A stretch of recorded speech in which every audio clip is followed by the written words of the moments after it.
The most fundamental idea at the heart of modern psychotherapy is that in order to heal ourselves from our neuroses in the present, we've got to understand what went on in our childhoods. Though this thesis makes impeccable theoretical sense, there's one enormous problem with it: amnesia. Simply put, almost no adult remembers a single thing that happened to them before they were 3 years old.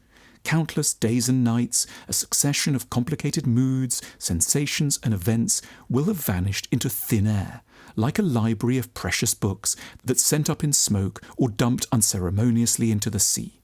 Furthermore, most of us remember very little of what went on before we were 7. This may seem like an obvious point, but it has momentous implications. A period that we've identified as extremely important is also going to be entirely nebulous. Another basic fact of every childhood is that even though the past may have been extremely strange and regrettable, it will also, in key ways, now seem rather normal and beyond easy analysis or questioning. Our childhood is, quite literally, what we've grown up with. And as we know, what's always been around has a habit of not signalling its oddity.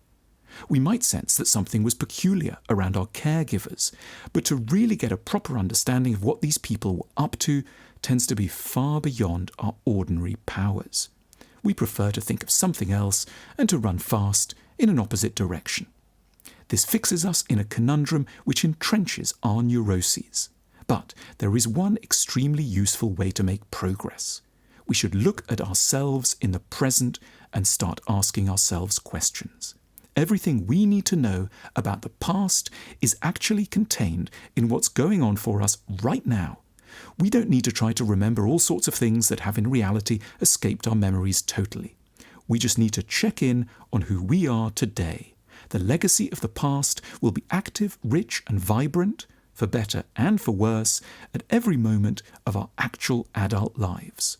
So, one of the first questions we need to ask ourselves as archaeologists of our past is what day to day in the adult world we are afraid of. Let's imagine a list of someone who is asked to complete the sentence, I am terrified of. I'm terrified of being thought an idiot, of being found ugly and unacceptable, of being humiliated, mocked and rejected. I'm scared that people will be extremely nasty to me. Now, what we dread at the hands of everyone we meet nowadays is inevitably going to be a version of what we once feared at the hands of very specific caregivers in a very specific and yet very forgotten childhood. This gives us a huge amount to go on. Indeed, it offers us nothing less than the tools for our recovery. It means that we can take our list as an archaeological map to guide our thinking. The self-questioning might go like this. Someone terrified you of being an idiot. So who might it have been and how did that happen? Someone found you ugly and unacceptable. So what might have occurred here? Someone has, it seems, arbitrarily humiliated, mocked and rejected you. Does that ring any bells? Someone probably gave you an experience of extreme nastiness. Is this somehow familiar? Though we might not be used to thinking in this way, with such prompts at hand, rich and vibrant thoughts may rise up from the unconscious. We might get a new perspective on our caregivers and on what we underwent. Framed in this way, we might see with newfound clarity that quite a lot more was going on in those early days than we generally like to imagine. What will be the next step? We'll need to go back over the past with a lot of patience and courage, while also bearing in mind that what we've been projecting willy-nilly onto every man and woman in the present, and every difficulty we face in the here and now, actually had very particular origins, which, the more we understand them, the more we will feel liberated and unburdened.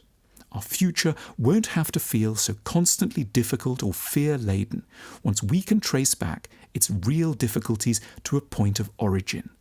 As psychotherapy has always insisted and promised, remembering truly will set us free.